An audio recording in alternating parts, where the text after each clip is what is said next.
하나님께서 오늘도 우리 함께 하십니다.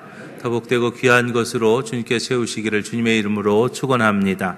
오늘 예레미야서 말씀 가지고요, 기도할 때입니다 라는 제목으로 같이 은혜를 나눕니다.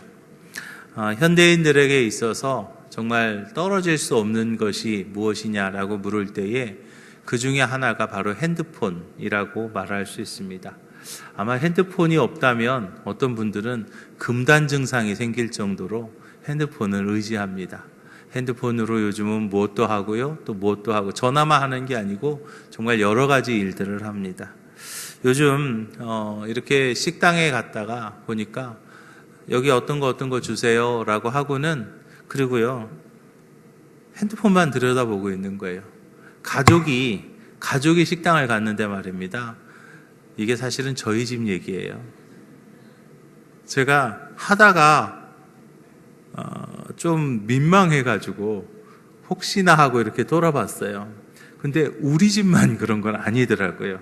다른 집들도 보니까 음식이 나오기 전에 다 음식 주문해 놓고 다 3명이 앉으면 3명이, 4명이 앉으면 4명이 이렇게 핸드폰을 붙잡고 있는 그런 모습을 보면서 이거는 조금 좀 마음이 좀 불편한 그런 생각이 들었습니다.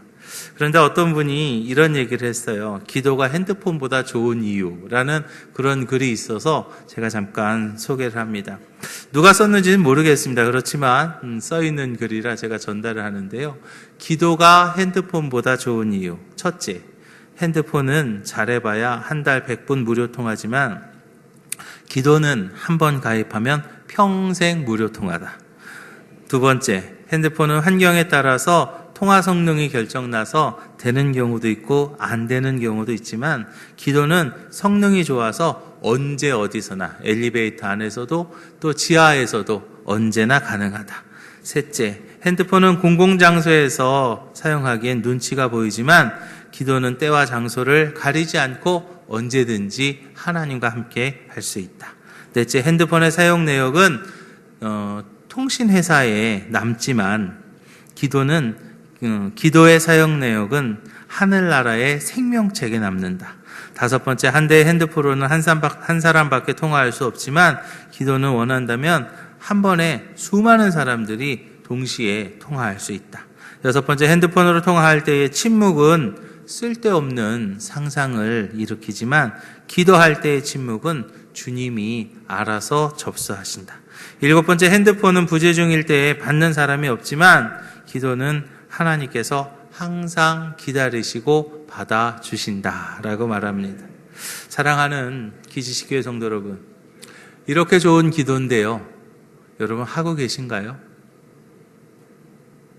이렇게 좋은 기도인데요, 내가 핸드폰을 들여보는 시간과 기도하는 시간은 얼마나 차이가 나나요? 믿음의 선조들, 축복의 주인공들을 봅니다. 그들은요, 기도하는 사람들이었습니다. 먼저 기도했어요. 예수님도 먼저 기도했습니다. 기도를 통해서 하나님의 뜻을 깨달았고요, 하나님의 능력을 얻었습니다. 기도하면서 일을 행할 때에 그들이 축복의 주인공들이 된 것을 우리가 봅니다. 마태복음에 보니까 두세 사람이 내 이름을 모인 곳에는 나도 그들 중에 있느니라 라고 말씀하셨습니다. 이렇게 모여서 기도하고 모여서 힘쓰고 애써서 기도하는 가운데 기도 응답의 축복이 우리들 가운데 함께 할 줄로 믿으시기 바랍니다. 사랑하는 기식교회 성도 여러분, 우리가 기도의 불을 꺼서는 안 되겠습니다. 지난 주간에 우리가 부흥회를 통하여서 정말 큰 은혜를 받았습니다. 부흥회를 통하여서 하나님께서 우리에게 주신 그 축복이 분명히 있는데 그 은혜를요, 꺼트리지 말아야 되겠습니다. 특별히 연단이 있고 힘들고 그럴 때 정말로 필요한 것은요, 바로 하나님을 향한 진실된 기도임을 믿으시기 바랍니다. 그 기도의 응답으로 시련은 행복으로 바뀔 거고요, 연단은 축복으로 변하게 될 줄로 믿으시기 바랍니다. 특별히 오늘 본문은요, 나라가 힘들고 어려울 때, 가정이 힘들고 어려울 때 내가 무엇을 해야 되는지, 내가 어떻게 해야 되는지를 알려줍니다. 즉 문제 해결의 방법을 알려주고 있습니다. 예레미야 선지자가 나오는데요, 자신이 그렇게 사랑했던 이스라엘 민족이 멸망당할 것을 알게 되었습니다. 그때 그 예레미야 선지자는 눈물을 흘리면서 기도할 수밖에 없었어요. 아니요, 기도하지 않을 수가 없었습니다. 백성들의 죄악으로 심판을 받게 된 민족을 위해서 그가 눈물로 기도할 때 회복의 밝은 미래를 알려주셨고요. 결코 하나님의 백성은 버림받지 않을 것이라는 것을 하나님의 그 계획을 알려주셨습니다. 그리고 기도할 때 하나님께서는 그의 눈물을 거두게 하셨죠.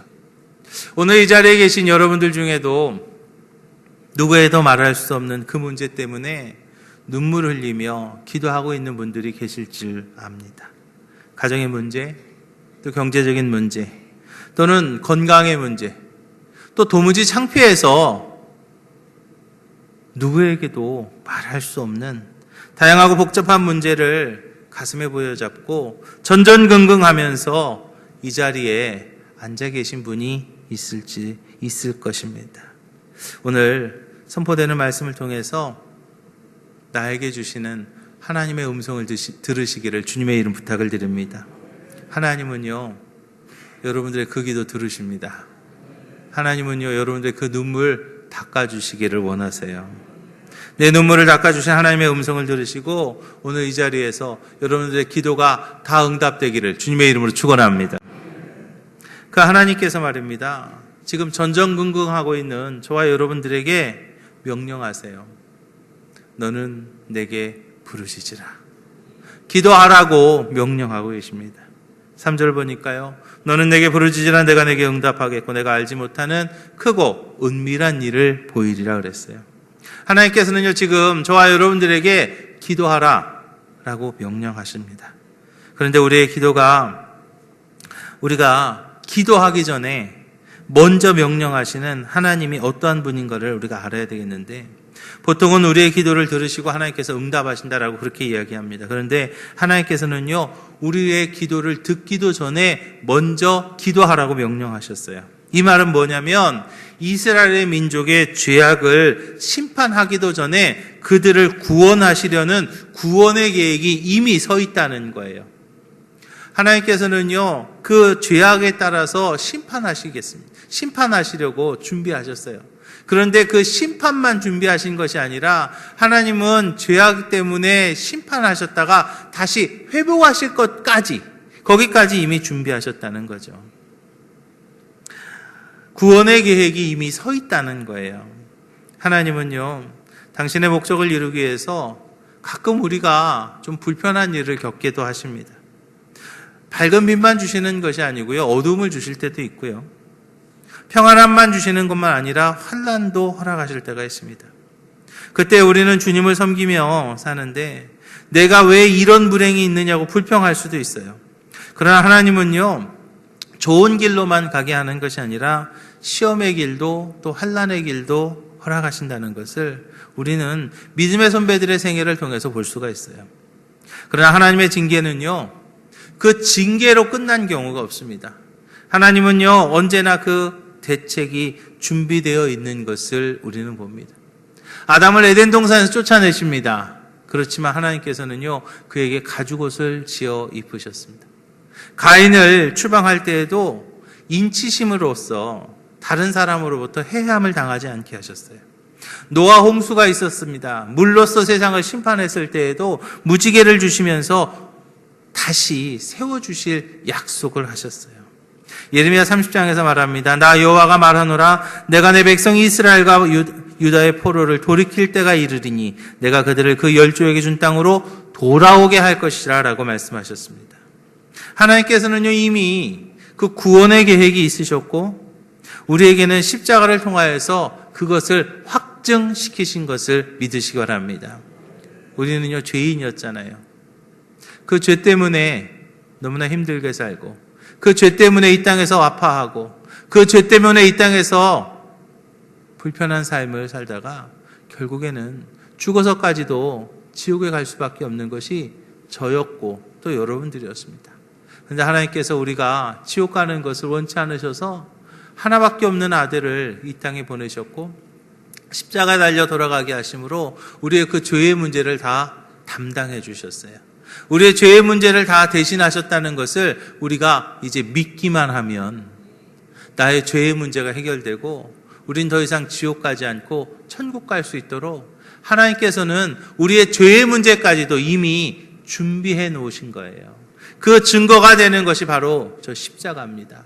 저 십자가가 하나님께서 우리를 회복시키실 것이다. 할렐루야. 하나님께서 우리를 다시 살리실 것이다. 하나님께서 우리를 다시 세워주실 것이라는 그 증거가 되는 것이 바로 저 십자가라는 것이죠. 그런데 하나님은요, 계획만 가지고 계시지 않았어요. 스스로 일을 행하는 여호와, 그것을 지어 성취하는 여호와라고 그랬어요.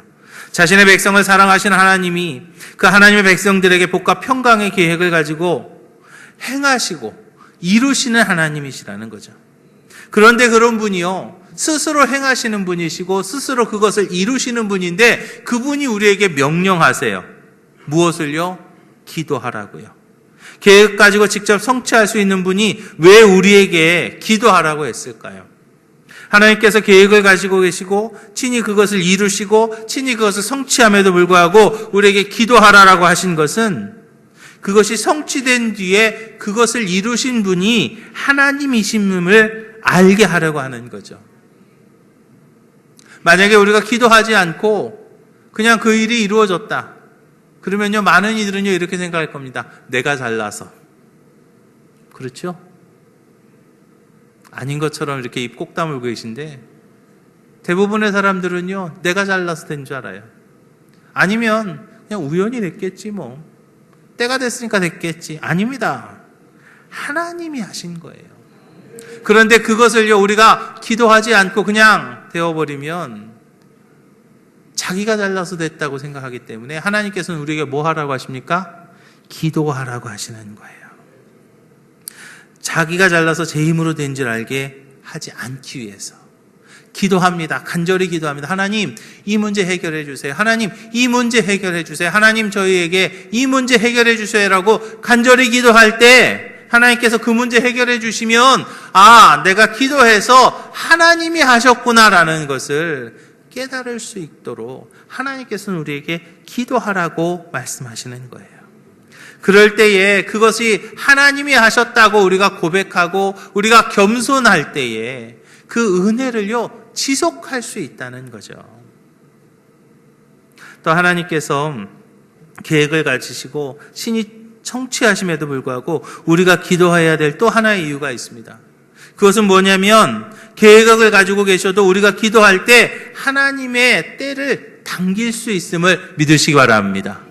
할렐루야. 분명히 어떠한 일이 이루어질 때는 하나님의 때가 있습니다.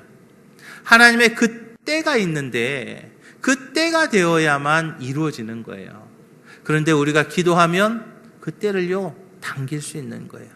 우리가 아이를 키우다 보면 때가 되면 젖을 주거나 우유를 줍니다. 그리고 또 시간을 맞춰놓고 그 우유를 줘요. 뭐 몇 시간마다 한 번씩 우유를 주기도 하고 몇 시간마다 한 번씩 젖을 물립니다. 그런데요, 그 시간이 조금 당겨질 때가 있어요. 언제입니까? 아이가요, 울을 때입니다. 아이가 앙앙거리고 울어요. 그러면 우선 가서 이렇게 기저귀부터 들춰보죠. 특별한 무슨 일이 있나? 애가 무슨 뭐 친친한가? 그걸 이렇게 쳐다봅니다. 근데 그것도 아닌 거예요. 그럼 뭐가 어디 잘못된 불편한 데가 있나? 옷을 이렇게 한번 들춰보기도 하고, 그러면요, 그럼에도 불구하고 계속 울으면요, 아, 얘가 혹시 배고픈가? 아직 시간은 안 됐는데, 그렇지만 시간은 안 됐어도 엄마가 젖을 물리거나 우유를 주는 경우가 있어요. 마찬가지예요. 하나님께서 우리에게 주시려고 이미 계획하셨습니다. 하나님의 때가 분명히 있습니다. 그런데 우리가 뭐 하면? 기도하면. 할렐루야. 우리가 기도하면 그 하나님의 때가 당겨질 수 있다는 거예요. 누가복음에서 말합니다. 구하는 이마다 받을 것이요 찾는 이가 찾을 것이요 두드리는 이에게 열릴 것이니라. 할렐루야. 구하라고 하셨습니다. 찾으라고 하셨습니다. 두드리라고 하셨어요. 우리가 기도하지 않으면요, 하나님의 계획은요, 미뤄질 수도 있다는 거예요. 하나님의 때가 점점 늦어질 수도 있다는 거예요. 하나님께서는 우리에게 구하라고 하셨고 찾으라고 하셨고 두드리라고 하셨어요. 뭐예요? 바로 기도하라는 거예요. 두드리라는 거예요. 기도하라는 거예요. 찾으라는 거예요. 기도하라는 겁니다. 구할 때에 기도하라는 거예요. 하나님의 때가 있는데 우리가 구하고 찾고 두드릴 때 그 때가 조금 당겨질 수 있는 것이고 하나님의 때가 완성되는 것이죠. 하나님의 계획은 정말 크고 놀랍습니다. 심판을 진행하시기 전부터 회복을 준비하시고 계획하시는 거죠. 집을 부수기 전부터 이 집 부시고 여기다 어떤 집을 지어야겠다라고 먼저 설계하는 것처럼 말입니다. 그럼에도 불구하고 우리가 기도해야 될 이유는요, 그 때를 당기려고 우리가 기도하는 거예요. 근데 오늘 본문을 보면 이미 예레미야는요, 기도하고 있었습니다.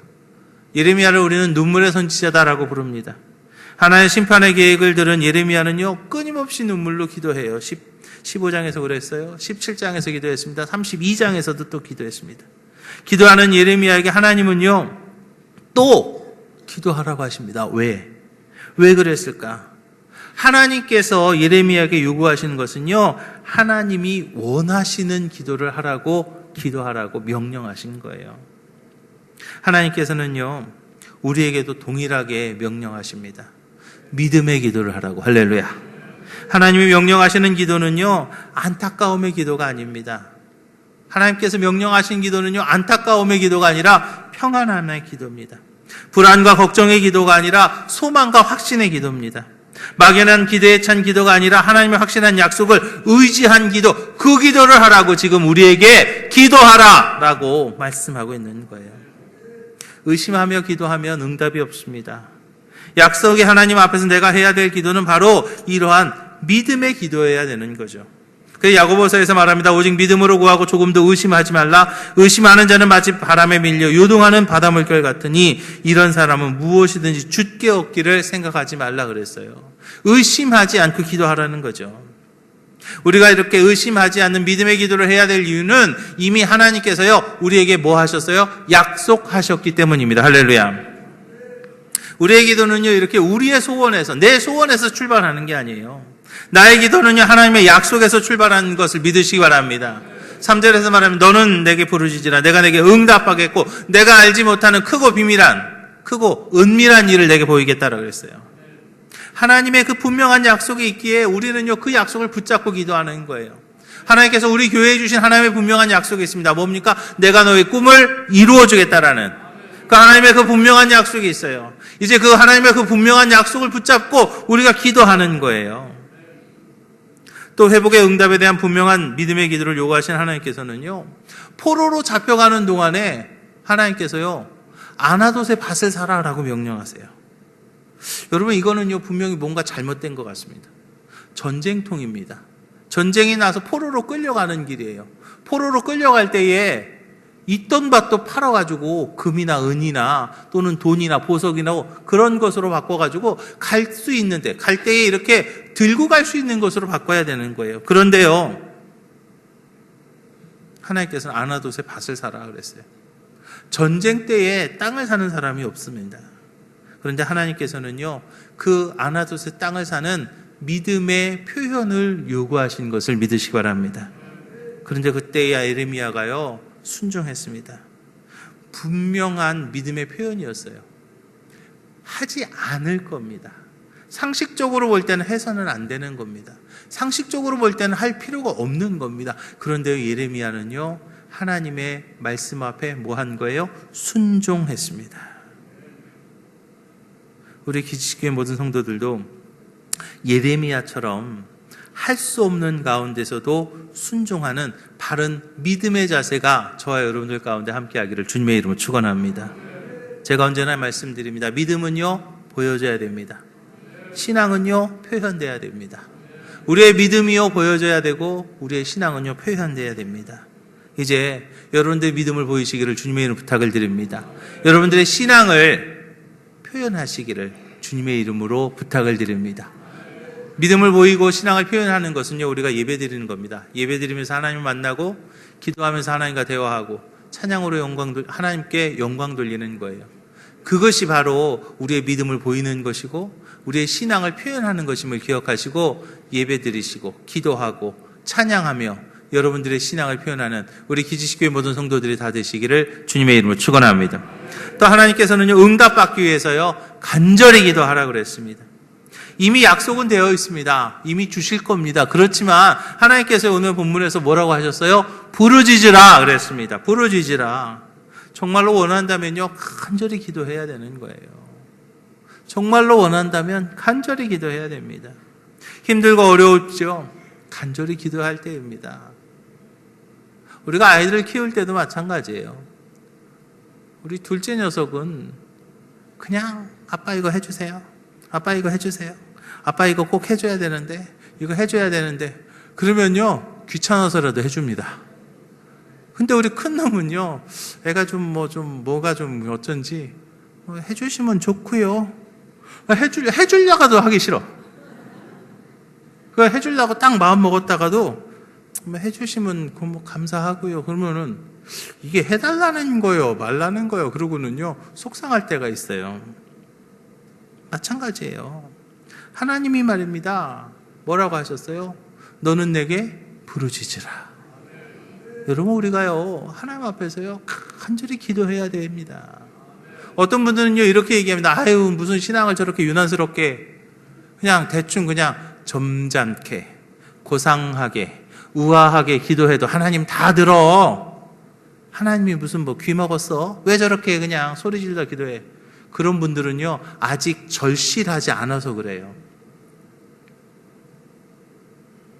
아직 절실하지 않아서 그래요.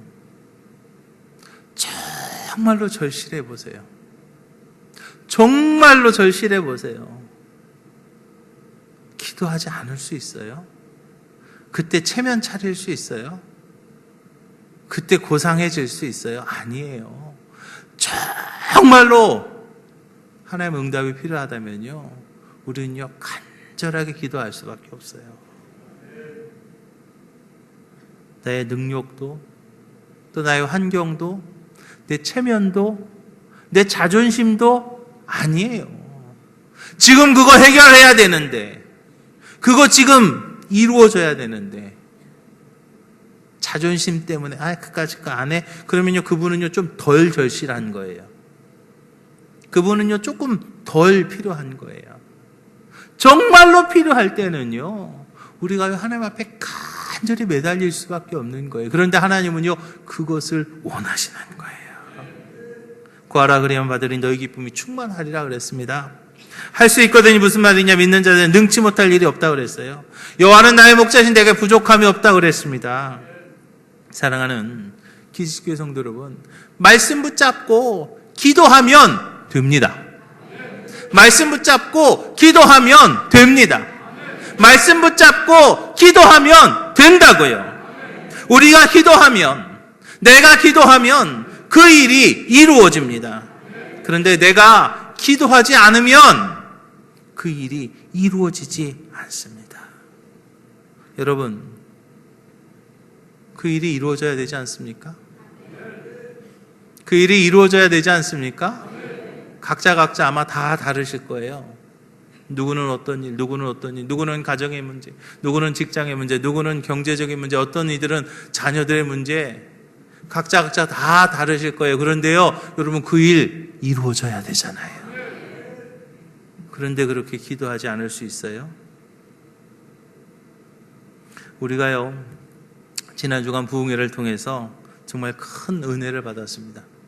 그리고 그 은혜를 이어갈 수 있는 방법으로 강사 목사님 우리에게 100일 기도라는 것을 알려주고 가셨어요. 아마 지난 목요일부터 시작하신 분들도 있고, 금요일부터 시작하는 분들도 있고, 아마 이제 오늘 가면 얘기가 있을 테니까 내일부터 시작해야지 하고 시작하려고 하는 분들도 있을 겁니다. 여러분, 우리가요, 기도해야 되는 거예요. 100일 기도든, 철야 기도든, 금식 기도든, 뭐든지요. 정말로 지금이요, 우리가 기도해야 될 때임을 믿으시기 바랍니다. 하나님께서는요, 기도하는 자에게 회복을 약속하셨어요. 황폐화된 성읍을 치료하실 거라고 그랬어요. 그 화려하던 예루살렘이 다 불탔습니다. 그리고 무너지고 폐허가 되었어요. 그 전에 수많은 성들처럼 한번 무너지고 폐허가 되면 다시 일어나지 못할 줄 알았어요. 그러나 하나님은요, 그 예루살렘을 다시 회복시키셨고, 그 예루살렘을 다시 세우신 것을 믿으시기 바랍니다. 예레미야 33장에 보니까 그러나 보라 내가 이 성을 치료하며 고쳐 낫게 하고 평강과 성실함의 풍성함을 그들에게 나타날 것이다 그랬어요. 하나님의 회복은요, 건축물의 회복만이 아닙니다. 하나님의 회복은요, 우리의 삶의 회복입니다. 하나님의 회복은요, 우리의 생활의 회복입니다. 지금 세계 곳곳에서 많은 사람들이 유적지를 복원하는 경우를 봅니다. 막 유적지들을 막 복원해요. 정말 수많은 돈과 수많은 인력을 투자해서 복원을 합니다. 그러나 그 복원한 그곳에는요, 사람들이 살지는 않습니다. 생활이 없어요. 그냥 관광지를 복원할 뿐입니다. 그러나 하나님의 복원은요, 도시의 복원이 아니라 백성의 복원이고, 다시 하나님의 백성이 이 땅의 주인이 되고 흩어진 백성들이 돌아서 하나님을 찬양하는 찬송의 소리가 넘쳐나는 것이며, 어린 자녀를 뛰어노는 소리가 넘치는 그러한 살아있는 도시로 회복시키실 줄로 믿으시기 바랍니다. 이제 우리 기지식 교회가 그런 교회가 되기를 주님의 이름으로 축원합니다. 우리가 교회 중심의 복된 삶을 사는 것, 그것이요 여러분들의 삶의 회복이에요. 우리가 교회 중심의 복된 삶을 살아가는 것, 그것이 우리의 삶이 회복되는 겁니다. 우리의 생활이 회복되는 거예요. 우리 기지식교회에서 나의 꿈이 이루어지고, 우리 기지식교회에서 내 자녀들이 하나님을 만나며 축복을 누리고, 우리 기지식교회를 중심으로 우리 가문이 믿음의 가문, 신앙의 명문가를 이루어 가시기를 주님의 이름으로 축원합니다. 저는 우리 기지식교회가 그런 증인되는 교회가 되기를 주님의 이름으로 축원합니다. 기도로 문제가 해결되고, 할렐루야, 기도로 신앙의 명문가를 만들어가고, 기도로 저와 여러분들의 꿈이 이루어지기를 주님의 이름으로 축원합니다. 기도하겠습니다. 하나님, 내가 너의 꿈을 이루어 주겠다는, 내가 너의 꿈을 이루어 주시겠다라는 그 하나님의 그 약속 붙잡고 기도합니다. 하나님 함께 하시고, 주님 인도하시고, 주님 책임져 주시옵소서. 하나님 앞에 엎드려